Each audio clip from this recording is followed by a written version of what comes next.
Hello dear students, welcome. I hope कि आप सब अच्छे होंगे।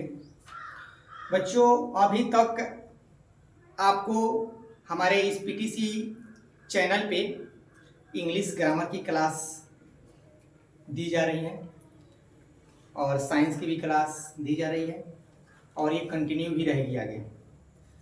और आज से इस चैनल पे आप लोग को मैथ की क्लास स्टार्ट होती है। तो बच्चों, मैथ में हम देखेंगे आज त्रिकोणमिति। अभी आगामी 2025 के एनुअल एग्जाम के लिए बहुत ऐसे स्टूडेंट्स हैं जिनको मैथ में बहुत सारी प्रॉब्लम है और विशेषकर त्रिकोणमिति में बहुत से ऐसे स्टूडेंट्स हैं जो मैथ से भागते हैं। भाई मैथ बहुत हार्ड है, लेकिन नहीं, मैथ इतना इजी सब्जेक्ट तो कोई है ही नहीं। और बहुत से ऐसे स्टूडेंट्स हैं मैथ में त्रिकोणमिति बहुत उनको हार्ड लगती है कि ना भाई हम त्रिकोणमिति पढ़ेंगे ही नहीं, त्रिकोणमिति हमको समझ में भी नहीं आएगी। तो वैसे स्टूडेंट्स से हम बताना चाहेंगे कि जो स्टूडेंट्स कभी त्रिकोणमिति नहीं पढ़ा, त्रिकोणमिति का टी अक्षर तक नहीं जानता है, वो उसको त्रिकोणमिति समझ में आएगी और इसी वीडियो में इसी चैनल पे अभी समझ में आएगी। तो आप सब मेरे इस चैनल पे बने रहें। तो चलिए बच्चों, अभी किसी को नोट नहीं करना है, बस समझना है, काहे कि लिखने से ज्यादा समझना जरूरी होता है। तो त्रिकोणमिति जो है ये हम देखते हैं। त्रिकोणमिति जो होता है, ये त्रिकोणमिति क्या है? तो त्रिकोणमिति हम कह सकते हैं कि त्रिकोणमिति जो है वो त्रिभुज का एक हिस्सा है, पार्ट ऑफ ट्रायंगल। जो त्रिकोण यानी त्रिकोण का मतलब होता है त्रिभुज। त्रिकोण का मतलब क्या होता है? त्रिभुज। और मिति का मतलब होता है माप, अर्थात मेजरमेंट।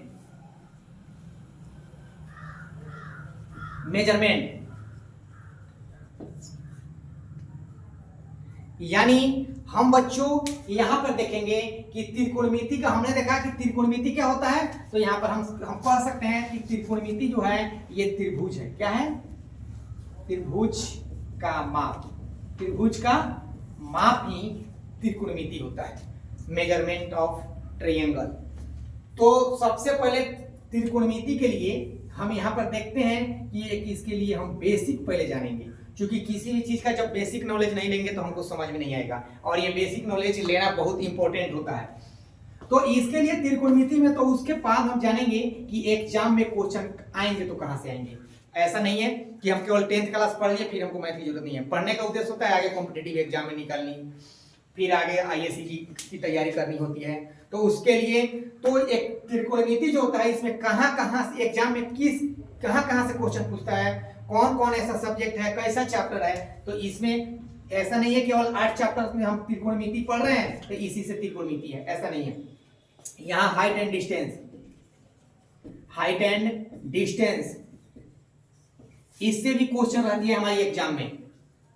उसके बाद इसको हाइट एंड डिस्टेंस को टाइम एंड डिस्टेंस भी बोला जा सकता है। यहां पे हम यहां पर देखते हैं कि उसके बाद कोऑर्डिनेट ज्योमेट्री, कोऑर्डिनेट ज्योमेट्री से भी क्वेश्चन आती है एग्जाम में। उसके बाद हम देखते हैं मेंसुरेशन,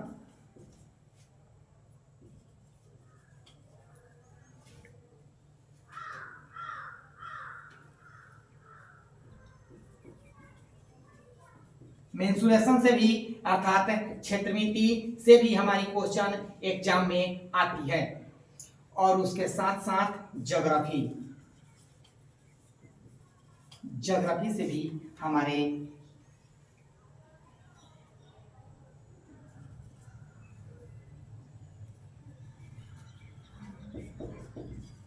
इससे भी क्वेश्चन हमारे एग्जाम में आती है।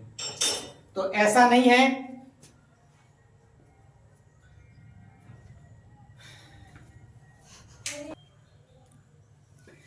तो इतना सब्जेक्ट से हमारे एग्जाम में क्वेश्चन आता है। तो सबसे पहले त्रिकोणमिति के लिए हम जानेंगे बेसिक नॉलेज, और बेसिक नॉलेज के लिए हम पढ़ेंगे क्या चीज? त्रिभुज। तो बच्चों त्रिभुज है क्या? सब कोई जानता है। 3 रेखाखंडों से घिरी हुई बंद आकृति को त्रिभुज कहते हैं। 3 रेखाखंडों से घिरी हुई बंद आकृति को क्या कहते हैं? त्रिभुज। और त्रिभुज होते हैं ये कोण के विचार से अगर हम देखते हैं तो त्रिभुज 3 प्रकार के होते हैं, न्यून कोण, समकोण, अधिकोण। बारी बारी से एक बार समझ लेते हैं फिर आगे।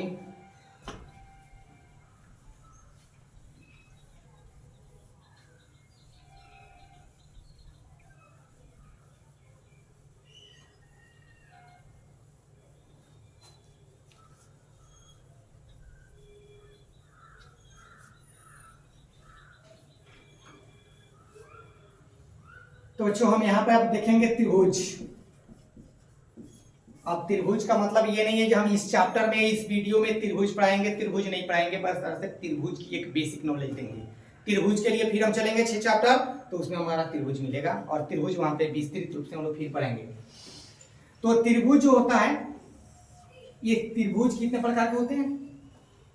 त्रिभुज होते हैं 3 प्रकार के, जिसमें पहला होता है एक्यूट एंगल।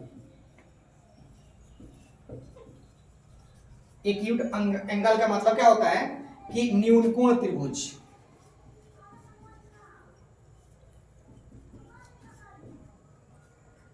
न्यून कोण त्रिभुज, न्यून कोण त्रिभुज क्या होता है कि जिस त्रिभुज का प्रत्येक कोण यानी हर एक कोण, तीनों कोण 90 डिग्री से छोटा होना चाहिए। कितना होना चाहिए? 90 डिग्री से छोटा होगा तो वो हमारा होगा न्यून कोण त्रिभुज। जैसे हम यहां पर देखते हैं ए बी सी, 3 भुजा, एक को हम ए माने, दूसरा को बी माने और तीसरा को सी माने। तो 3 भुजाओं में सबसे पहले एक चीज हम बता देते हैं कि हम यहाँ पर त्रिभुज में जितनी भी भुजाएं लेंगे, त्रिभुज में जितनी भी भुजाएं लेंगे, सभी भुजाओं में सी जो होगी हमारी सबसे बड़ी भुजा होगी। हम सी भुजा को सबसे बड़ी भुजा मानेंगे। यहाँ पे हम लिखते हैं c is the length of longest side. C भुजा जो होगी हमारी सबसे बड़ी भुजा होगी। तो न्यून कोण त्रिभुज क्या होगा? जिस त्रिभुज की प्रत्येक कोण 90 डिग्री से हमारा छोटा होगा वो हमारा क्या होगा? एक्यूट एंगल, अर्थात न्यून कोण त्रिभुज।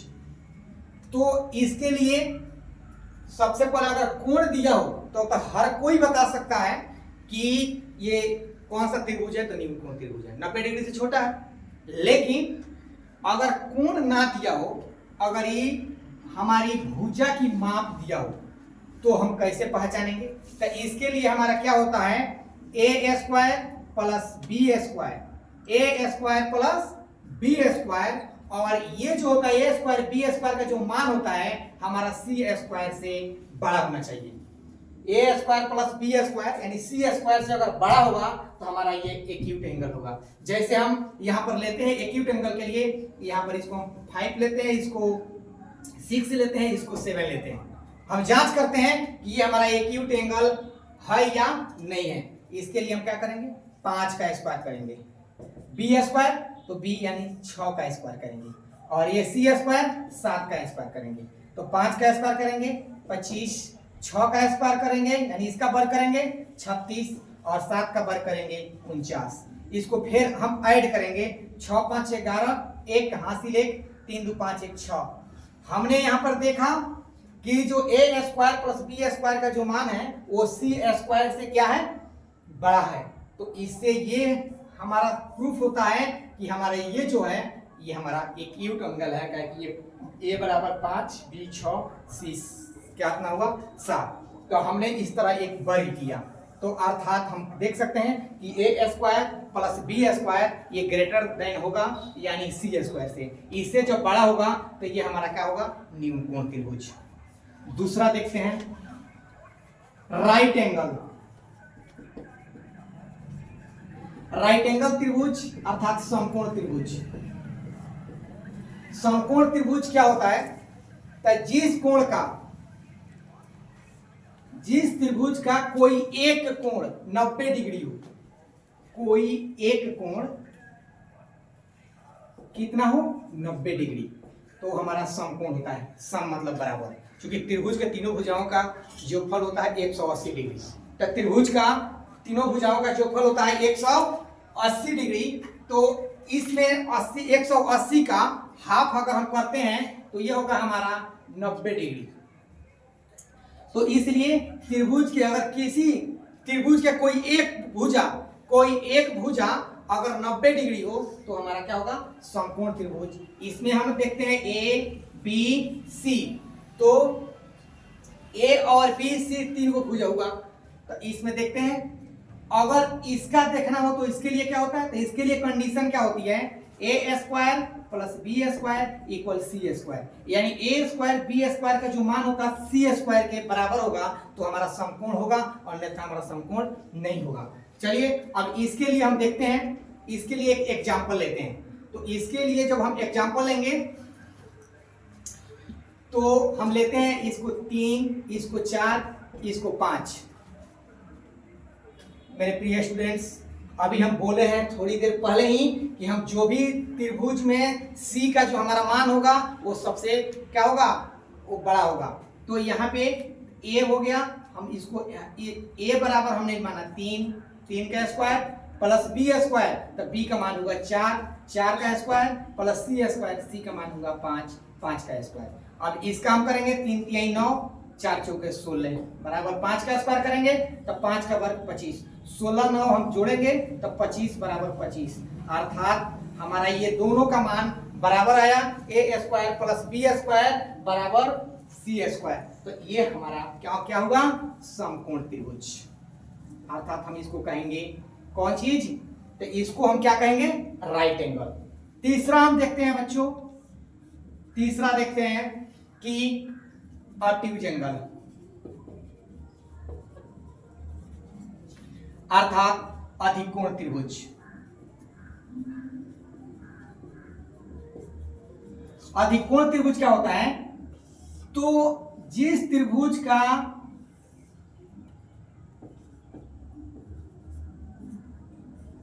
कोई एक कोण, जिस त्रिभुज का कोई एक कोण 90 डिग्री से अगर हमारा अधिक हुआ तो हमारा होगा अधिकोण त्रिभुज। अगर कोण नहीं दिया हो तो हम कैसे पता करेंगे हमारा अधिकोण है, तो इसके लिए क्या होता है, इसका लिए ए स्क्वायर प्लस बी स्क्वायर और ये होगा ग्रेटर देन कौन सी स्क्वायर, यानी a square plus b square का जो मान है वो सी स्क्वायर से अगर ये छोटा हो रहा है तब सी स्क्वायर बड़ा होगा तो हमारा ये अधिकोण त्रिभुज होगा। इसके लिए भी हम एक एग्जांपल लेके और सॉल्व करके देख लेते हैं। इसको हम 8 मानते हैं और इसको हम 9 मानते हैं, इसको हम 15 मानते हैं। तो फिर इसमें भी हमारा ये सी होगा सबसे बड़ी भुजा। तो यहाँ पर हम देखते हैं 8 का स्क्वायर प्लस 9 का स्क्वायर और यहाँ हम देखेंगे कितना सी जो है ये 15 का स्क्वायर। तो 8 28, 8 का वर्ग 64, 9 का वर्ग 81 81 और 15 का वर्ग होता है हमारा 225 225। जोड़ेंगे 4 1 5 8 6 14। इस प्रकार हमने देखा कि ए स्क्वायर प्लस बी स्क्वायर का जो मान है सी स्क्वायर से छोटा है। अगर ए स्क्वायर प्लस बी स्क्वायर का मान अगर सी स्क्वायर से छोटा हुआ तो हमारा ये अधिकोण। अगर ए स्क्वायर बी स्क्वायर का मान अगर सी स्क्वायर के बराबर हुआ तो हमारा वो समकोण। अगर ए स्क्वायर प्लस बी स्क्वायर का मान सी स्क्वायर से बड़ा हो गया तो ये हमारा क्या होगा न्यून कोण त्रिभुज। तो हमको उम्मीद है कि समझ में आया होगा आप लोगों को। क्योंकि कोण जब अगर हम त्रिभुज हम देते हैं तो त्रिभुज का अगर हम कोण दे दें तो कोई भी बता सकता है कौन से हमारा ये कौन सा त्रिभुज है, न्यून कोण है, समकोण है और अधिकोण है। तो इसकी पहचान, लेकिन अगर कोण नहीं दिया हो, अगर हमारी भुजा दिया हो तो भुजा से हम कैसे नापे जांचेंगे, तो उसकी पहचान के लिए हम क्या करेंगे, तो उसकी पहचान के लिए हम यही करेंगे ए स्क्वायर प्लस बी स्क्वायर सी स्क्वायर करेंगे। अगर ए बी का मान यानी दो भुजाओं का जोगफल तीसरी भुजा के वर्ग के जोगफल के बड़ा हो तो हमारा क्या होगा न्यून कोण। अगर दो भुजाओं का जोगफल यानी a square plus b square बराबर सी स्क्वायर बराबर होगा अगर ये ना जी वर्ग करते हैं ये बराबर नहीं हुआ तो हमारा फिर समकोण नहीं हुआ। ये ना जी यहाँ पर 90 डिग्री दे दिया जाए और यहाँ पे क्या किया जाए, मान अलग अलग हो, तो बहुत सारे लोग होते हैं, बहुत सारे बच्चे होते हैं जो क्या करते हैं ना, एक त्रिभुज ले लेंगे, आप बोल देंगे ये 5 हुआ, ये 8 हुआ, ये 7 हो गया, तो फिर इसका वर्ग करके जांचेंगे, जब तक इस दो भुजाओं के जोगफल के बराबर इसका नहीं पुगेगा तब तक हमारा समकोण नहीं होगा। और दो भुजाओं के जोगफल अगर इस तीसरी भुजा के जोगफल जो होगा इससे अगर बड़ा हो रहा है तो हमारा ये अधिकोण त्रिभुज हुआ। तो हमको उम्मीद है कि आप सभी को अच्छा से समझ में आया होगा। अगर फिर भी किसी को दिक्कत है तो आप सब हमको कमेंट कीजिए, हम इसका सॉल्यूशन फिर से देंगे, लेकिन घबराने की जरूरत नहीं है। काहे आएगा समझ में, एक बार नहीं दो बार नहीं 3 बार मेरे इस वीडियो को देखिए और आपको फिर समझ में आएगा। आप सब अब इसे नोट कीजिए।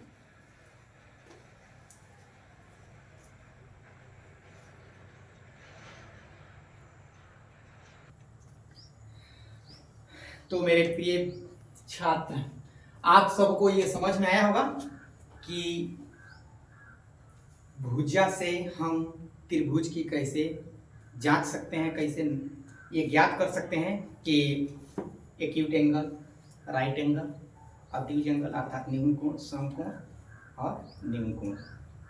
अब चलिए हम चलते हैं त्रिभुज, अब त्रिकोणमिति के दौरान जब हम त्रिकोणमिति पढ़ते हैं तो वो समकोण पे पढ़ते हैं, ऑब्ट्यूज एंगल। तो इसमें जो होता है, तो इसमें सबसे पहले भुजा की ज्ञान होनी चाहिए। तो इसमें जो 3 गो भुजा होता है ए बी सी, तो इसका 3 गो भुजा का जो माप होता है हम बताएं, 2 भुजाओं के जोगफल तीसरी भुजा के जोगफल के बराबर होगा। तो ये हमारा क्या होगा, 2 भुजाओं के जोगफल का वर्ग तीसरी भुजा के वर्ग के बराबर होगा। तो ये हमारा क्या होगा, समकोण त्रिभुज अर्थात राइट एंगल।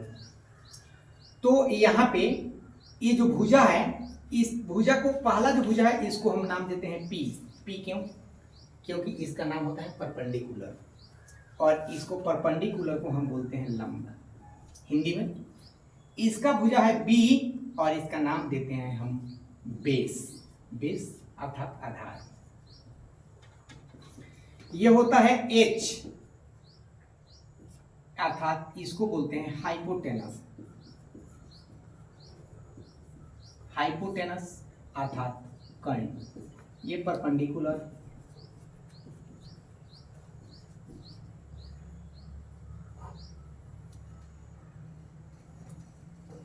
परपेंडिकुलर।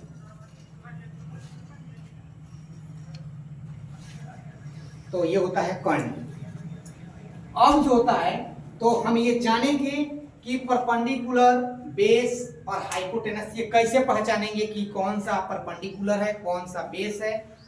तो इसके लिए ये तो बता दिया गया, लेकिन एक हम ये कभी कभी चेंज भी होता है। तो कैसे होता है हम आपको अभी बताते हैं।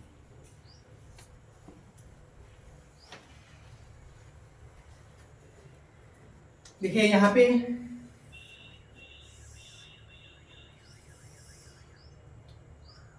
ए बी सी, अगर यहां पे समझ में नहीं आएगा तो फिर बच्चों त्रिकोणमिति समझना बहुत मुश्किल हो जाएगा।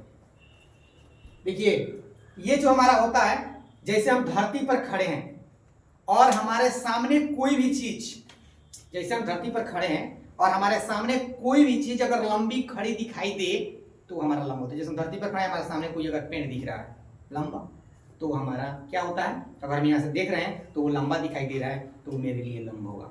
जैसे हम मानते हैं ये जो मेरी हथेली है इसको हमने माना ये धरती है और इस पर अगर ये चीज कोई खड़ा है, हम यहाँ से देखते हैं तो ये मेरा लंब होगा। कैसे? जैसे यहाँ से अगर हम देख रहे हैं, यहाँ से हम देख रहे हैं तो यहाँ से ये चीज अगर हमको दिखाई दे रहा है तो ये हमारा P होगा, अर्थात इसको हम लंब कहेंगे। और जहां हम खड़े हैं, जहां से हम देख रहे हैं, वो हमारा होता है क्या चीज, बेस अर्थात आधार। अब ये बात रहा। अब एक तरफ हम देखते हैं कि यदि अगर हम यहां से देखें, हम तो यहां से देख रहे हैं तो अब ये हुआ, लेकिन यहां से देखेंगे तो यहां पर अगर हम खड़े हैं यहां से देखेंगे तो हमको क्या दिखाई देगा, तो हमको ये दिखाई देगा। तो इस स्थिति में जब यहां से हम देखेंगे तो ये मेरा क्या हो जाएगा, P। जब यहां से देखेंगे तो ये मेरा क्या होगा, P, और ये मेरा हो जाएगा B, अर्थात ये हो जाएगा आधार और ये हो जाएगा लंब। और कर्ण कभी नहीं बदलता है, H जो होता है ये किसी भी कंडीशन में चेंज नहीं होता है। लेकिन अगर यहां से देखें, बस यही चीज दिमाग में रखना है कि अगर यहां से देख रहे हैं तो ये दिख रहा है तो ये हमारा P होगा, अगर यहां से देख रहे हैं अगर ये हमको दिख रहा है तो ये P होगा। बस इसी को दिमाग में रखना है कि हमारा लंब कौन है और आधार कौन है। ठीक, तो हमको उम्मीद है कि लंब और आधार अच्छा से समझ में आया होगा। ठीक, तो आप सब अगर चाहें तो इसको फिगर के माध्यम से उतार सकते हैं कि ये हमारा P, ये H और ये B। यहाँ पे अगर यहाँ से देख रहे हैं तो इसको C कर देते हैं, इसको हम कर देते हैं A, इसको कर देते हैं B। अगर C यहाँ खड़ा होकर देख रहा है तो उसको अगर यहाँ दिखाई दे रहा है तो ये P दिखाई दे रहा है। अगर C यहाँ खड़ा हुआ तो उसको दिखाई दिया तो यहाँ पर P आया। तो हमारा जो एंगल जहाँ पे खड़ा होगा वहां के उसके विपरीत साइड वाला हमारा क्या होगा, जो सामने दिख रहा है, जो सामने दिखा वो हमारा लंब हुआ और जहाँ खड़ा है वो हमारा आधार हुआ। तो आप सब इसको नोट कीजिए।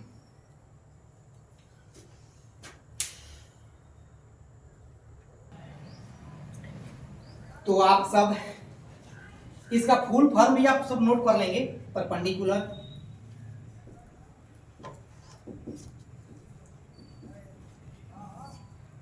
Base, hypotenuse.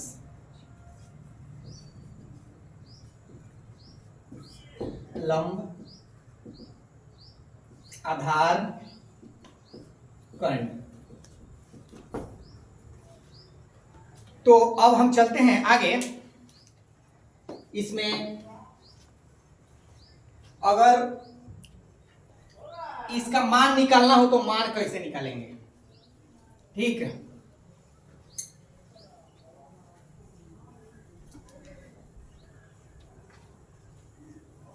क्या होता है कि इसमें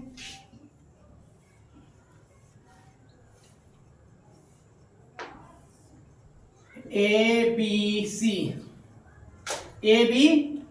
सी अगर 3 गो भुजा है, इसको लिखेंगे फाइंड द वैल्यू ऑफ।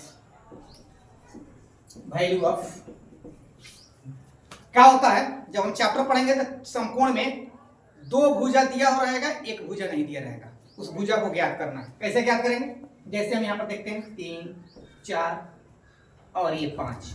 तो सबसे पहले ये जांच ले हम ये समकोण हमारा है या नहीं।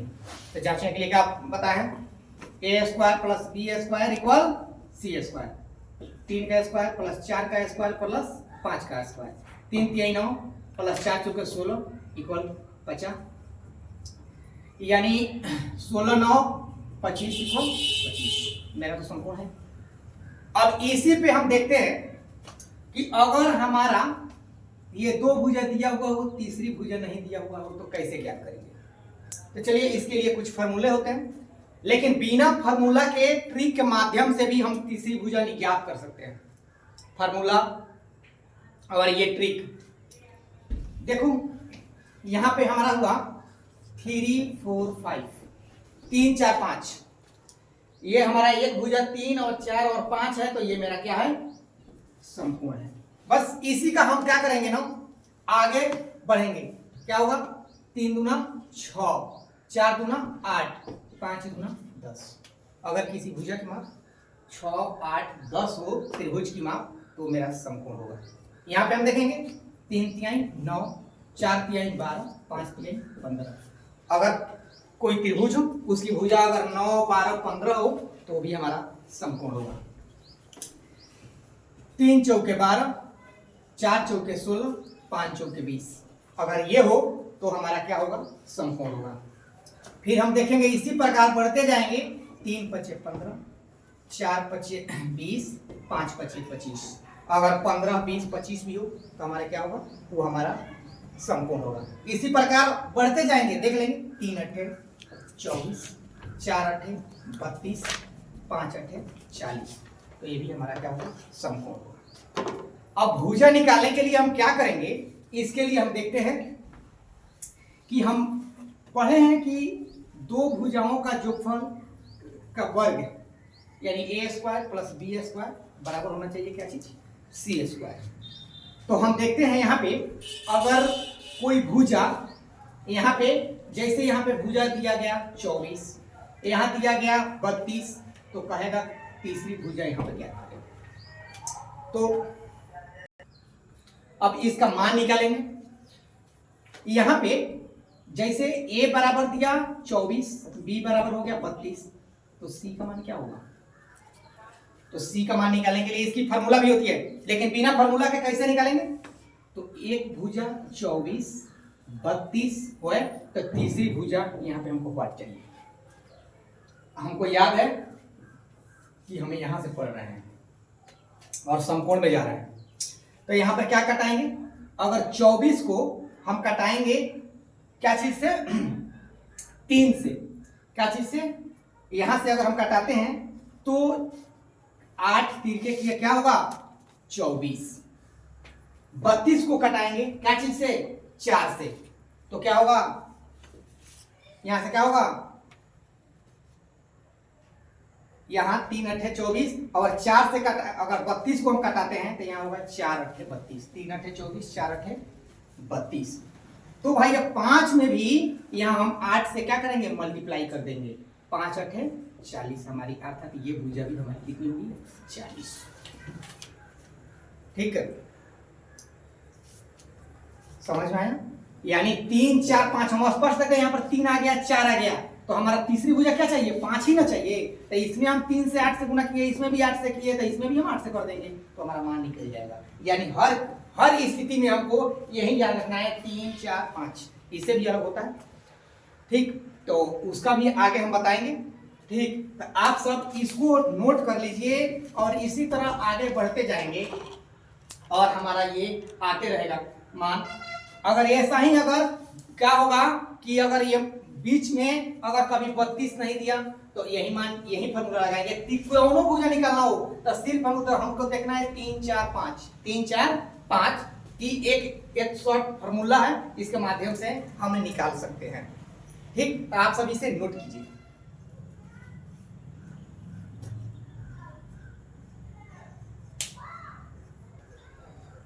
अब चलिए अब इसकी फार्मूला से देखते हैं कि इसका फार्मूला क्या होता है। कि जब अगर हम देखते हैं कि दो भुजा का मान हो, एक भुजा नहीं हो, तो फार्मूला के माध्यम से कैसे निकालते हैं।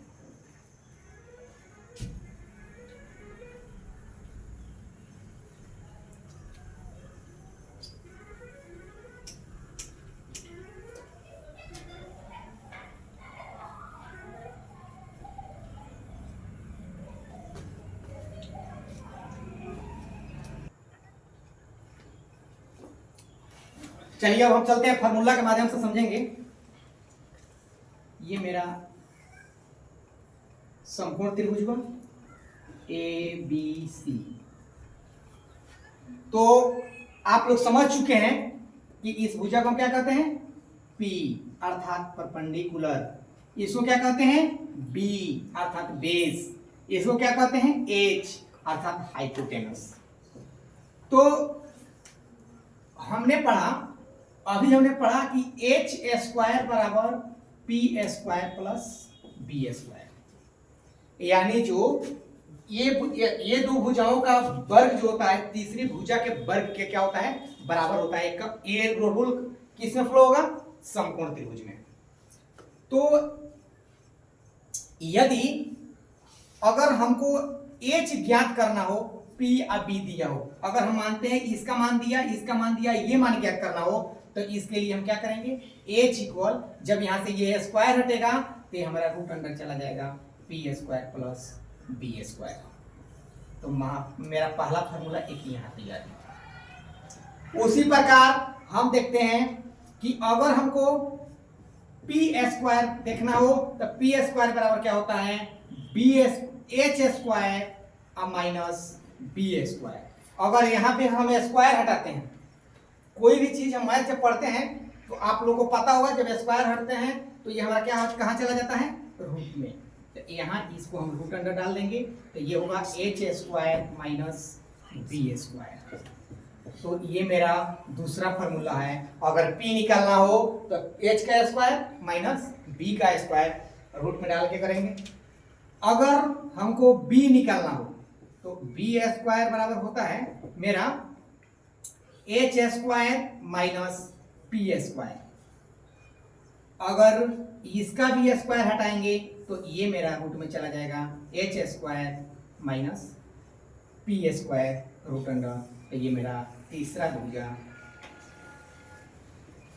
ज्ञात हो जाएगी। अब बात ये हुआ कि इसको प्लस क्यों, इसको माइनस क्यों?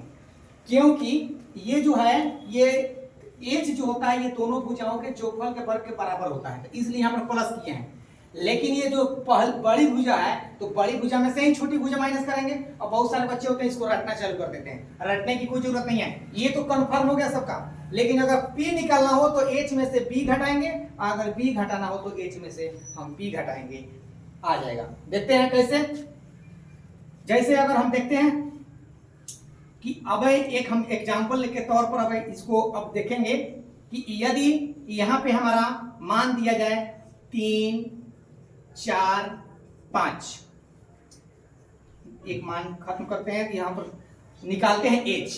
तो अब फॉर्मूला के माध्यम से तो हम देखें कि यहाँ पे p बराबर होगा मेरा 3 और b बराबर होगा 4। h तो मेरे पास है नहीं, तो h के लिए हम क्या करेंगे, तो h के लिए सूत्र होता है रूट अंडर ये p square plus b square.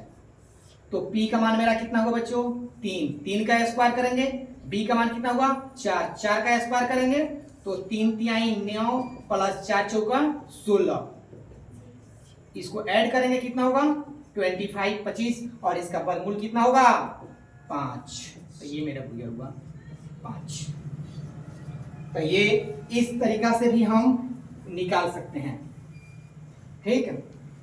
उसके बाद अब हम देखते हैं कि अगर इस भुजा में अगर हम p ज्ञात करना हो, अगर हम यहां देखते हैं कि h बराबर 5 हो गया, अब b बराबर 4 हो गया, p ज्ञात करना हो तो p के लिए क्या होगा, तो root under h square minus b square. तो h का मान हमारा क्या होगा बच्चों 5 का स्क्वायर, b का मान क्या हुआ 4, तो 4 का स्क्वायर। तो 5 का वर्ग करेंगे 5 25, 4 का वर्ग करेंगे 4 चौके 16, 25 में से 16 घटाएंगे 9 और 9 का वर्गमूल होगा मेरा 3। यहाँ हमारा 3 आ गया।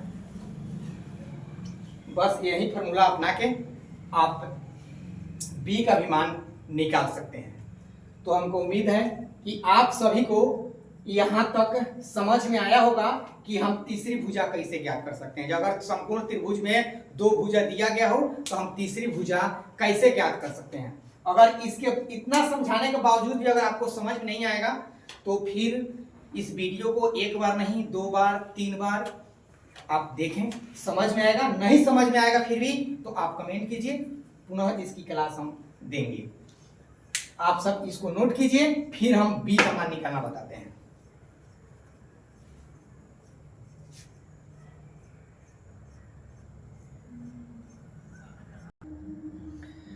तो बच्चों आप सब समझे अभी। अब चलिए, अभी तो आपने h निकालना जाना और p निकालना जाना, तो अब देखते हैं हम कि इसके माध्यम से हम कि b कैसे निकालेंगे।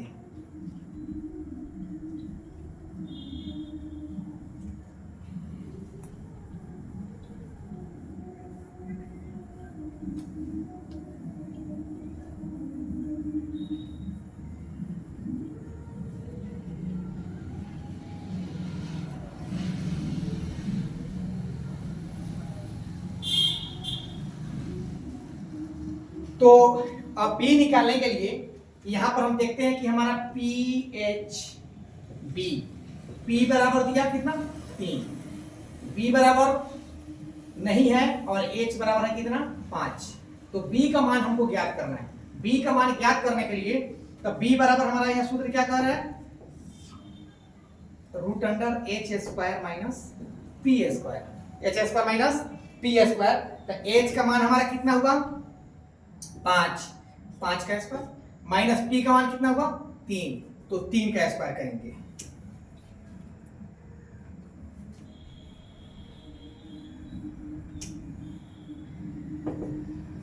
इसका वर्ग करेंगे 25, इसका वर्ग करेंगे 9, माइनस करेंगे 16 और 16 का हमारा वर्गमूल होगा 4।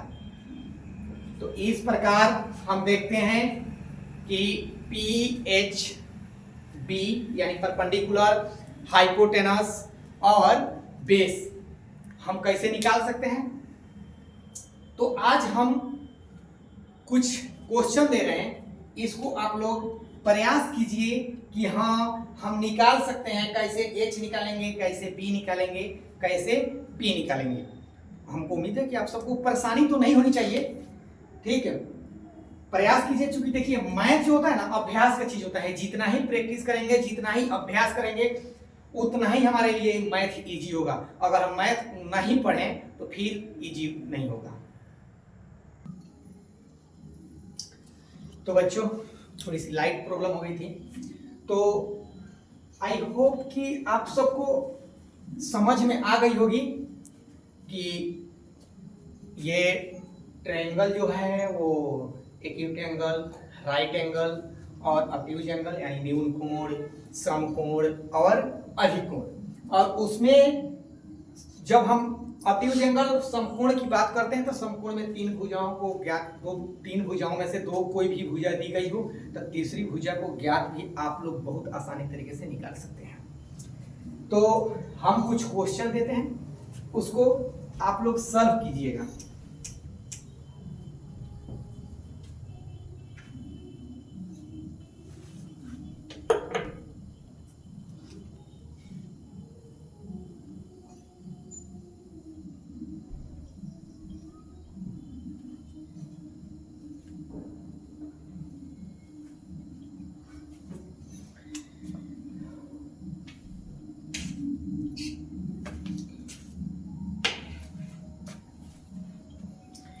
घबराने की बात नहीं है, जो भी कीजिएगा प्रेम से कीजिएगा। जैसे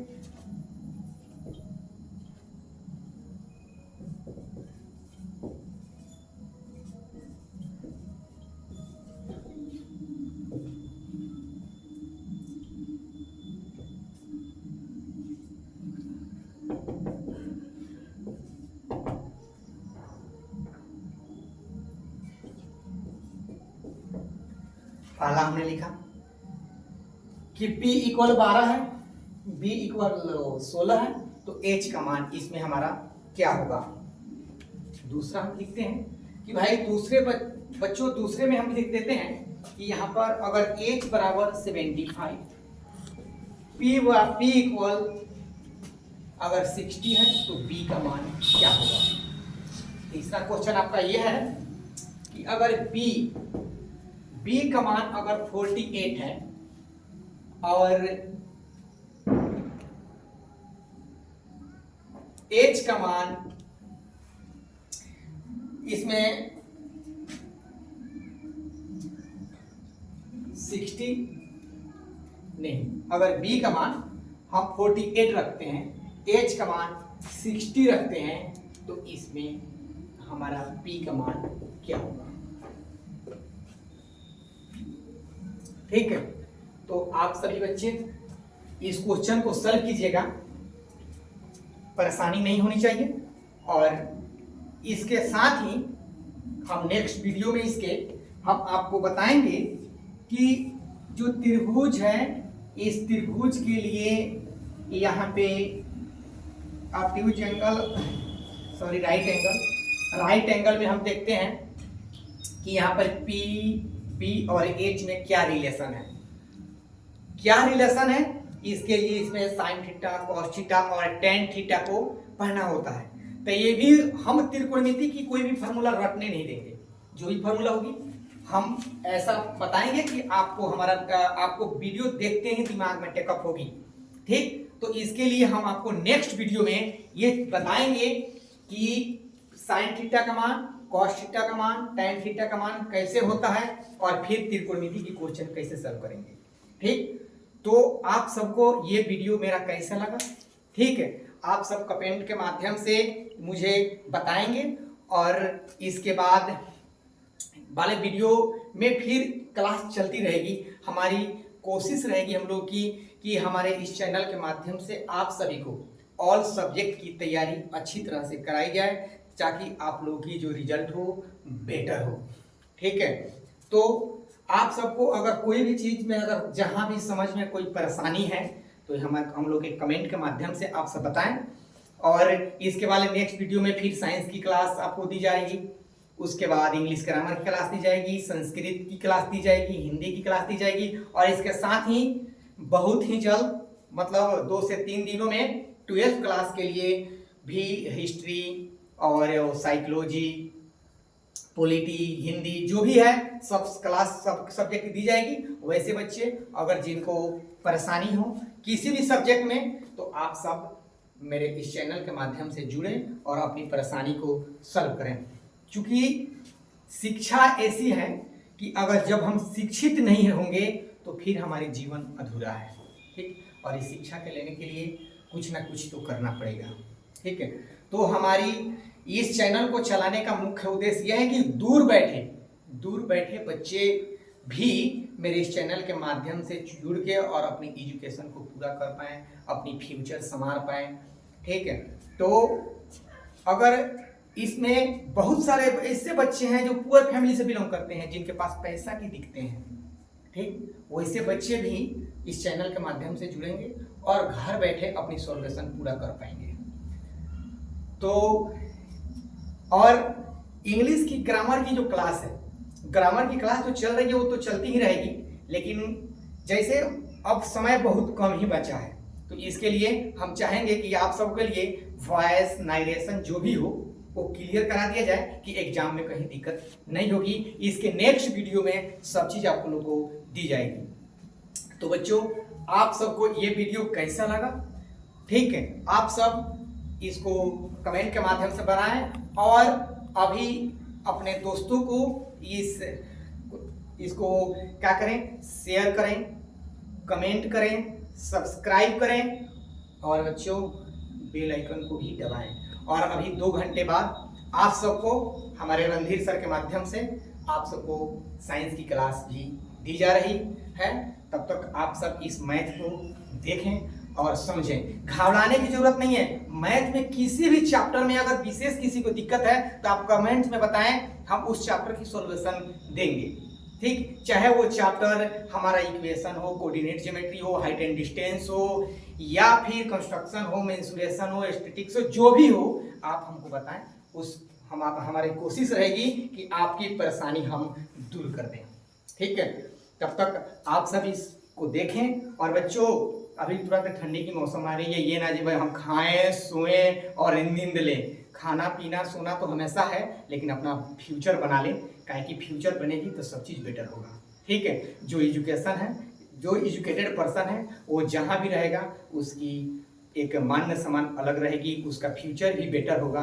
तो इसलिए आप सब अगर थोड़ा सा कष्ट अभी ले लेंगे तो पूरा फ्यूचर खुशी ही खुशी मिलेगी। ठीक है, तो इसलिए आप सब इस वीडियो को देखें और नोट्स तैयार करें, पढ़ें। धन्यवाद।